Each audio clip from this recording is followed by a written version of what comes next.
You're losing hope. You don't find any reason to continue on with your dua.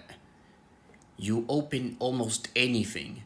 You find billions of videos saying the same thing. I've been making dua for this for years. And just so you know, one of Allah's signs is He doesn't actually answer you because it's bad for you. Or that the events became so much more difficult ever since I made dua. Therefore, it is bad for me. But for other people, it became so easy when they made dua. So obviously, it must mean Allah's given it to them. So many videos floating around the internet, right? Even some people, I made dua all Ramadan, all Umrah to get this person, especially the biggest one we all know. I prayed to marry this specific person, but the moment I got the person, they turned out to be a nightmare. So why did Allah answer me though? Even though it was bad for me, but Allah answered me and gave me that person, but it turned out to be a horrible nightmare. So why did He answer me then? So many questions, right? I've been making dua for years. When I look at almost everybody else, they make dua. They didn't make it as much as me. They didn't tire themselves out killing themselves for this dua as much as me. And they received it like on a golden platter. It's like it was served to them on a red carpet rolled out for them. How come for me, it keeps getting delayed? I don't get it. Why? I just wanted a simple dua. It's just a simple dua. Why must it be delayed? I get it. Allah wants to expiate my sins. Allah wants to raise my status and things like that. Okay, I get it. But really, just why does it have to be delayed? All these questions, right? Number one is I kept saying, well, in my recent videos, guys, what I noticed from Allah's holy names is what? The Hadi literally means the guide. So let me ask you this once again. If I go to seek guidance from the one that literally claims his name as the Hadi, would the Hadi misguide me? Or would he guide me?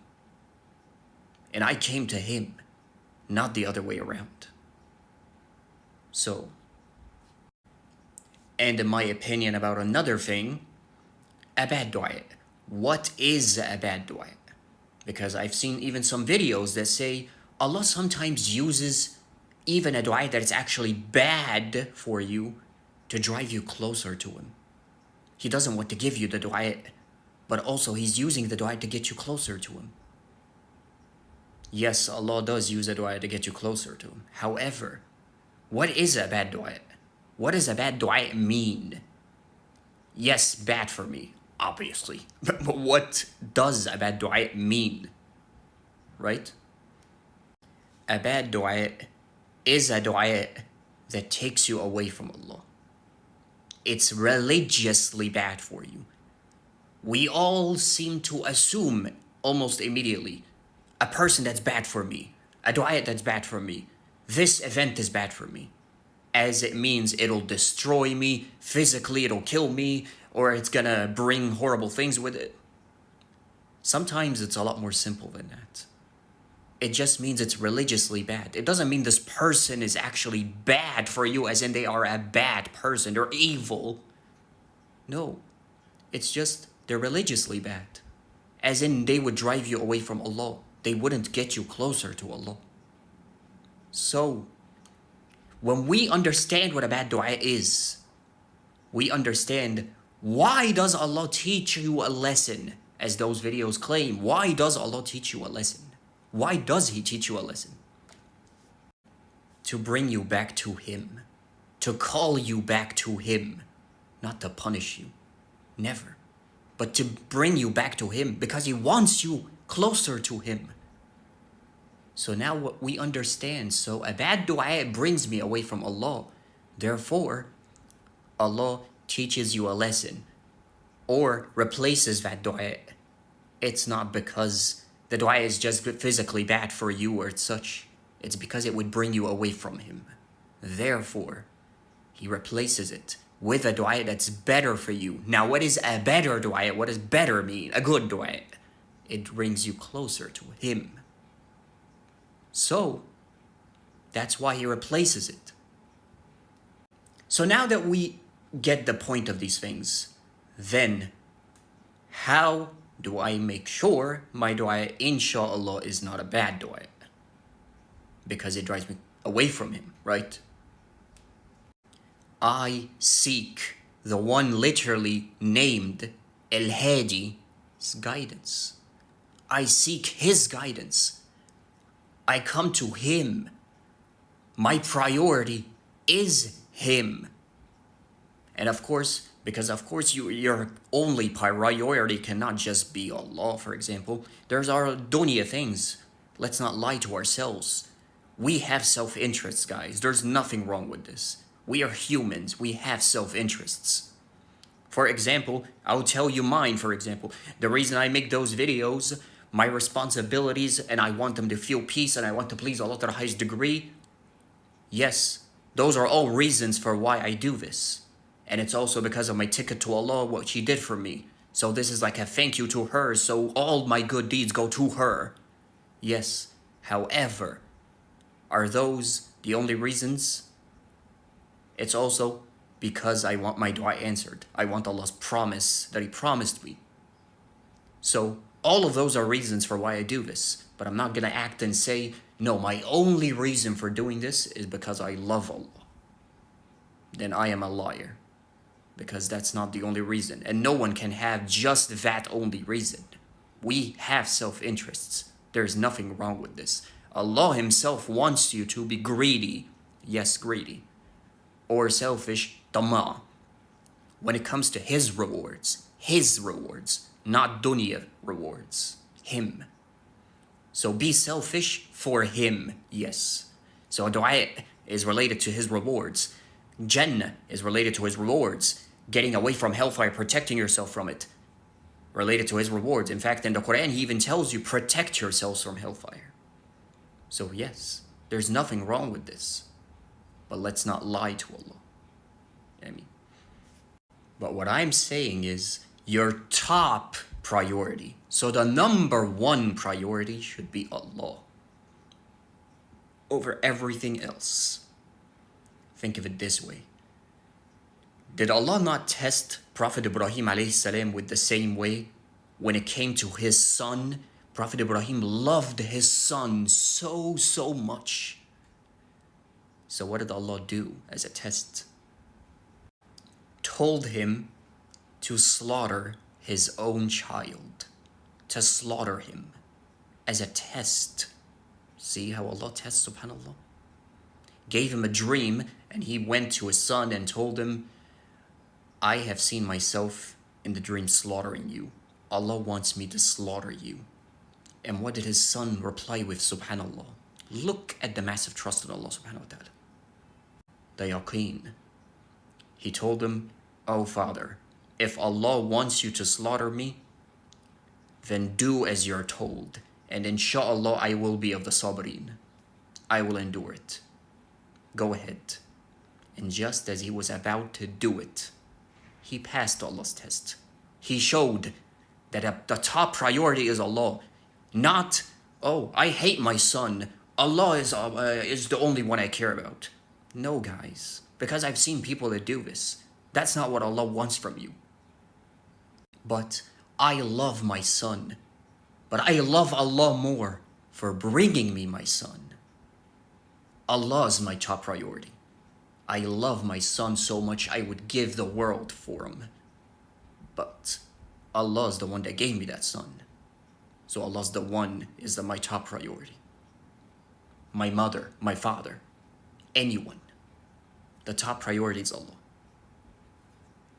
So what was the purpose of that test? Allah obviously already knows, but to show Prophet Ibrahim, to show him, you love me, then you love more than you love your son. Not, you only love me and your love should only be reserved for me, and no. You love me more than you love your son.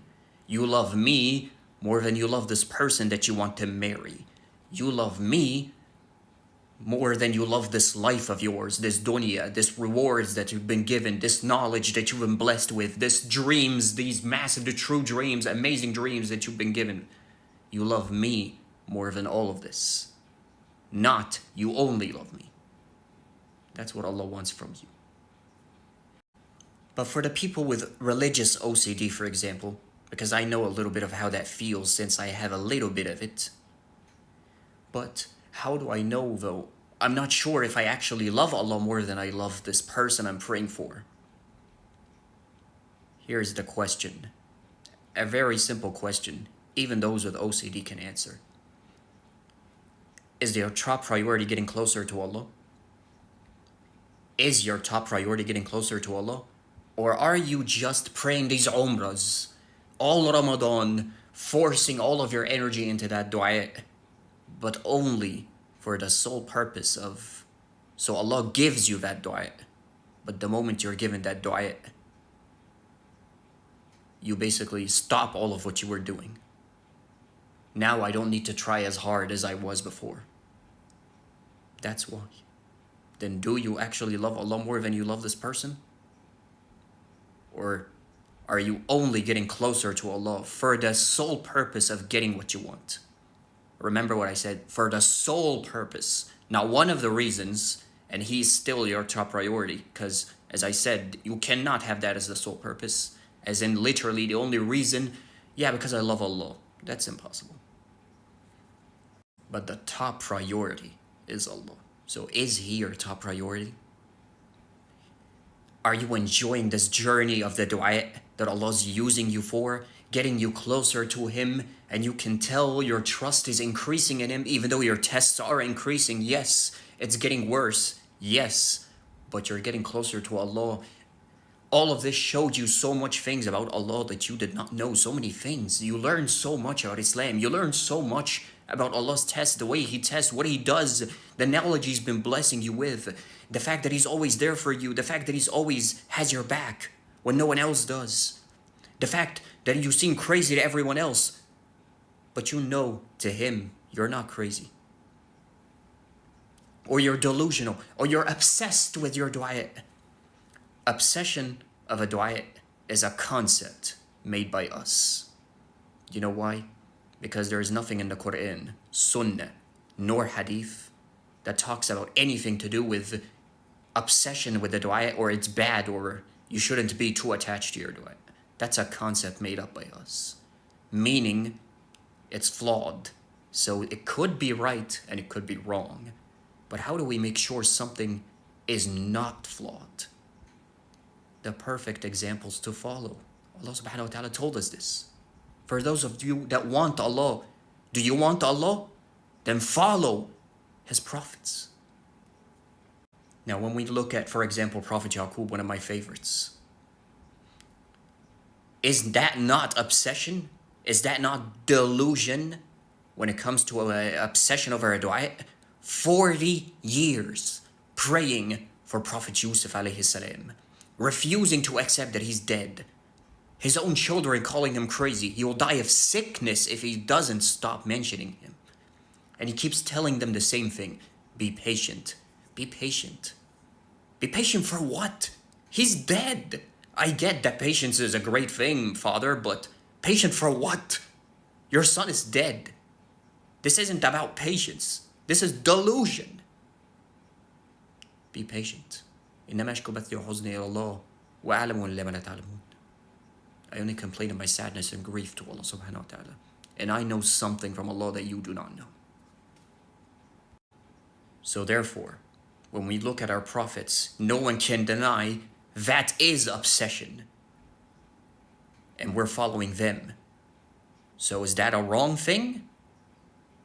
Are we better than them? Exactly. So therefore, it's a concept made up by us. However, stopping your life completely, that's nothing to do with being obsessive over dua. That's you depressed, and the only thing you want, your dua, for example, nothing wrong with that. But stopping your life and not even working for your dua, stopping your job, Not trying to get a job anymore. I don't care about a job. I don't care about money. I don't care about any of those things. I just care about this person I want to marry and nothing else. Except, isn't marriage more than just love? Isn't it responsibility? Isn't it financial stability? Isn't it loyalty? All of those things are very important when it comes to a happy marriage. Even when it's love for the sake of Allah, the rare love that is incomparable to any other love. You need to work for that. And how do you work for that? Don't stop your life. Obsess over the dua, but don't stop your life. You need to balance it, but still obsess over your dua. Your prophets did it, therefore you do it as well. But don't stop your life. Did they stop their life? Did Prophet Yaqub stop his life? Did he just remain in bed all day just making the dua and not giving any care to anyone in his life? No, he was just extremely sad, but he was continuing his life. Exactly. So do the same. So again, now we understand what a bad dua is, what a good dua is. Your main priority is in fact Allah subhanahu wa ta'ala. And this person is driving you closer to Allah subhanahu wa ta'ala. Therefore, how can it be a bad dua? Because a bad dua means it takes you away from Allah. But your dua is literally bringing you closer to Him. This person is also bringing you closer to Him. Even though things are getting worse with this person, but they are actually driving you closer to Him. You feel at peace when you're making the dua. And keep in mind, tiredness is not feeling at peace. Because I've seen that before. That's not what peace means. It's when you make this dua, you feel at peace. It's almost like you're meant to be making this dua. That's what that means. Because I've seen people that tell me, I've been making dua for years. I've been feeling peace every time I'm making a serenity. But these past few days, every time I make a dua, I'm just so sad. I feel disconnected. So this dua is not for me. No, that's you running out of energy like everyone else. We all have a limit. That's not feeling peace. But what about all of those videos though? They got replaced, all of this. That's exactly the point. Allah subhanahu wa ta'ala is testing your eyes. He will test your eyes on everything. He will even test you with His very holy names to test you. He does it. For example, look at His name, the All-Merciful. Right? So no one is more merciful than Him. And then look at Palestine. Even during Ramadan, in a way, things got actually worse, right?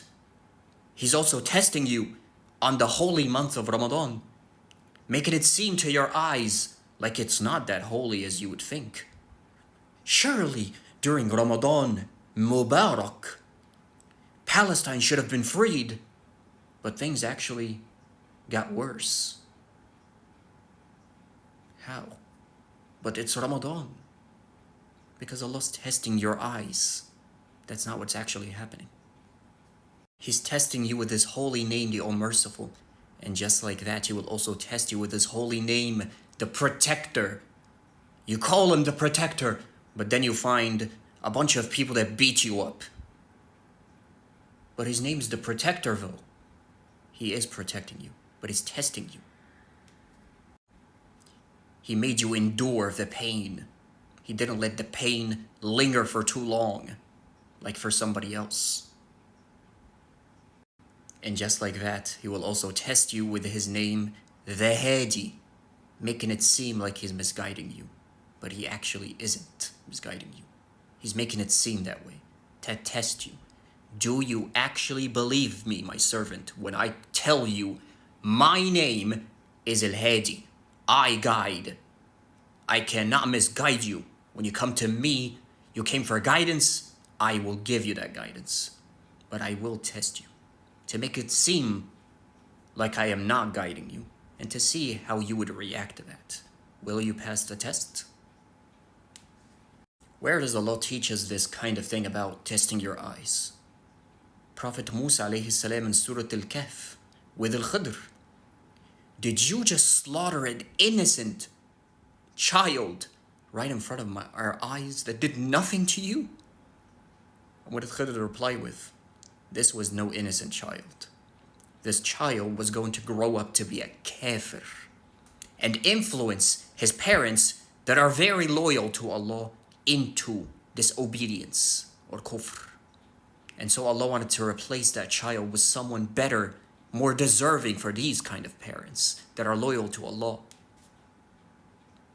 But with you not knowing the result whatsoever, would you have ever guessed this? Not in a million years. You would have thought, yeah, obviously Allah's wisdom is all-knowing, yes. But would you have guessed that is the reason? To grow up? So he has yet to grow up, doesn't even know anything. See what I mean? But Allah knew he would turn evil. See what I mean? Then Allah did not put him towards evil. He just knew he would turn evil. And so he wanted to replace him. Would you have guessed that? No. So what did your eyes see? A slaughtering of an innocent child. But what did your heart see as a believer?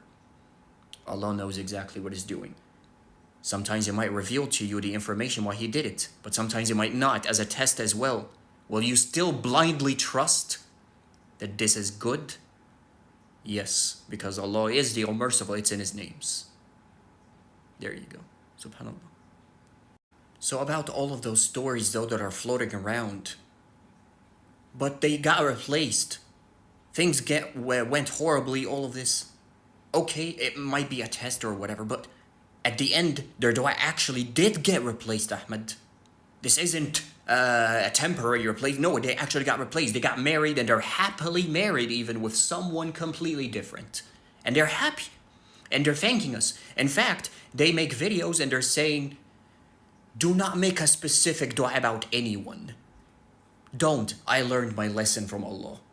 Yes. Why did they learn their lesson? Did you ask that question? Why did they learn that lesson? Because their priority was not Allah. Main priority was not Allah. Because a bad dua means it drives you away from Allah. So therefore that Allah replaced that dua because it was driving them away from Allah. But Ahmed, they were literally praying Umrah. They were praying all of Ramadan. They were getting closer to Allah. Yes, but remember what we said at the beginning of the video? Why were they getting closer to Allah? Was it like a give me attitude? And the moment they receive, they'll stop trying as hard? So again, the top priority, is it actually Allah? Let's make it very simple for us, guys. You know those friends that are called like friends with benefits, that kind of thing? Yeah, think of it this way. Some friend that hasn't been approaching you in a long time, and then all of a sudden they're like, hey man, how's it going? And they're all getting closer to you. Hey, let's hang out. Let's have some fun. And they are hanging out with you. They're having some fun. They even enjoyed themselves, all of this. But the reason they were doing it is because they wanted something from you. And the moment you gave that thing to them, they disappear. Where's all that hanging out, that fun that we were having? You even enjoyed yourself? Where'd you go? They just wanted something from you. See what I mean? So is that actually getting closer to Allah as your eyes are seeing? Is that actually getting closer to Allah? Ask yourself this question. Is that actually me getting closer to Allah? Or is that me just only, again, not one of the reasons, only getting closer to Him because I want something from Him? And then I'm just gonna be like, whew, alhamdulillah, dua got answered. That's all I wanted. And then, did you learn nothing from all of this journey? Getting closer to Allah, those du'as that you were making, the Umrah, the Ramadan, praying all night. Did you learn nothing from all of this? See what I mean? So was that dua actually a good dua? Was it actually driving you closer? Or you really just wanted this dua? But the top priority is not Allah. Therefore, it definitely could be a bad dua. See what I mean? Could any of our role models, not flawed, see what I mean, make bad du'as? Impossible. Did they make general du'as? No. As I made my video about specific du'as, right? You find so many videos, especially, notice how almost always, the videos that tell you not to make specific du'as, it's because they were taught a lesson from Allah, or their du'as got replaced. So, they're basically thinking now, oh, I learned my lesson. I'm never gonna make a specific du'a ever again. I should warn everyone about making specific du'as. See what I mean? But the lesson Allah is teaching you is what? Your priority was not me. You are not actually seeking my guidance. You are not actually wanting to get closer to me. And one of the reasons, yes, to give you the du'a, I am the one that told you, call upon me and I'll respond. But you weren't actually getting closer to me and enjoying your journey and wanting to get closer to me. You just wanted something. And He's the all-knowing, so He knows. He knows before you even started your du'a to begin with. Were you actually seeking His guidance? Did you actually care? Not to mention all those stories that you see. You never know the full story, guys. You can't always know the full story. Sometimes there are very important details that are left out. Did they actually pray istikhara? Did they actually get closer to Allah? Did they try to get closer to Allah? Was their top priority Allah? And by the way, just saying yes does not make it true. You need to show it. And only Allah knows if you're saying the truth. Allah knows if that person in front of you is saying the truth. Because they could be lying. That's also a possibility, you know. Sadly. You also need to believe that Allah will answer your du'a. You're not just making the du'a. The power of a du'a comes from the heart, not from the contents of the du'a. The heart of that person that's making that du'a. That's what makes a du'a powerful. That's how you know this du'a is powerful. Is it actually coming from the heart? Or is it coming from the mouth? Do you actually trust Allah? Do you believe in Allah's power? Do you believe Allah is in fact the all-capable? And He will test you. Remember, every single holy name He will test you on. So therefore, He will also test you on the all-capable, making it seem like He's incapable of doing this. It keeps getting delayed. Maybe this is too much. I don't know. He tests you with everything, guys. SubhanAllah. It's almost like this life is a test for us all.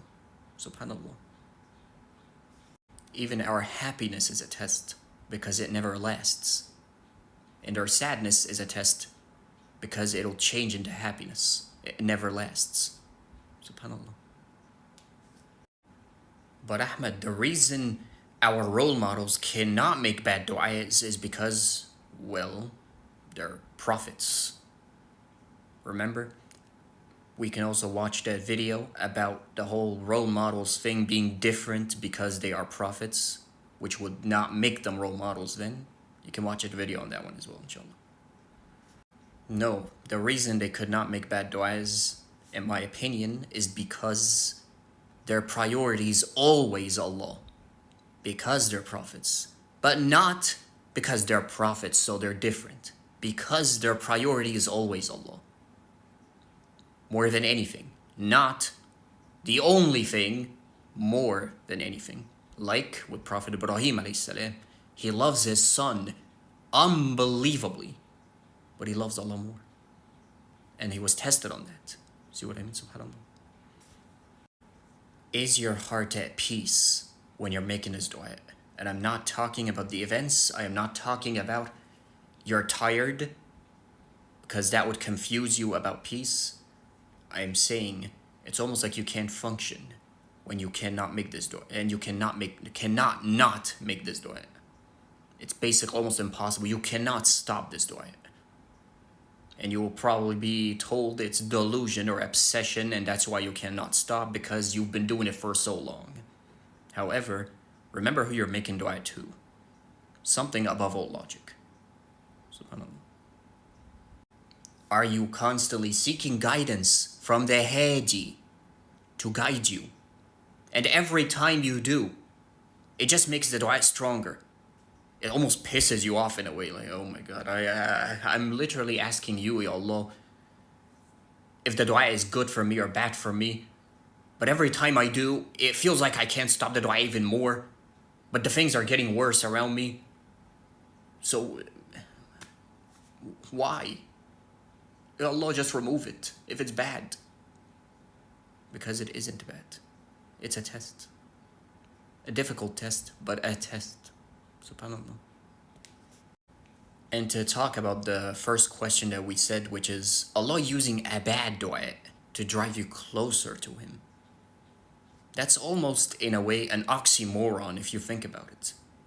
Allah's using a bad dua that drives you away from Him, bad dua, to drive you closer to Him. The sentence is contradicting itself. Do you see what I mean?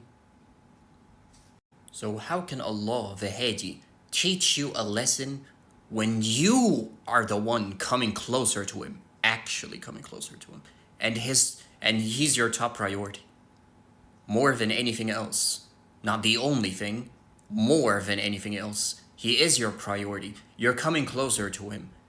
However, He's teaching you a lesson to bring you back to Him. Bring you back to what? You are the one already coming back to Him.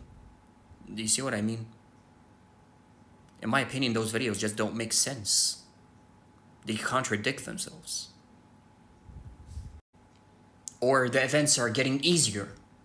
They're not getting more difficult. Therefore, it's meant for you. However, Allah tests you as well. This life is literally a test. So Allah's definitely going to test you when you make dua to Him. But when you think about it in terms of events, and it's become easier, it's become more difficult, then where is the test? How do you know it's a test? Or it's just actually Allah's telling you it's bad for you? Because your heart is the one that says these things, not your events. Because they most definitely could be tests. In fact, by that logic, once again, remember, the whole concept, and it could be flawed, right? So let's go back to who? I want Allah. I want the life of the hereafter. What did Allah say in Surah Al-Ahzab? Oh, you want me? Yes, Allah, I want you. Okay, then follow my messengers. Okay, Allah, so what do your messengers do? They made a dua, things got so bad, he lost his eyes, got called crazy, got called delusional, kept getting older, and Prophet Zakaria alayhi salam, for example, that was Prophet Yaqub I was talking about, by the way. Prophet Zakaria alayhi salam became old, his hair became white, couldn't have a child, his wife is barren. And isn't that technically, according to the events, that dua is clearly bad for them? It must be bad. Allah's clearly doing this to show them it's bad. Where is the talk about that? But because we're enthralled in this whole idea of, well, they're prophets, they're different, then they're not our role models then, if they're really different. Again, you can watch the video about that. SubhanAllah. See what I mean? Levels are different, but not them. Their levels are what's different. That's it. SubhanAllah. So ask yourself this question. Is it Allah in fact your top priority? Did you answer all those questions in this video? Then thank Allah for the sign, because your dua is good for you. But you just need to be patient. It's a test. SubhanAllah.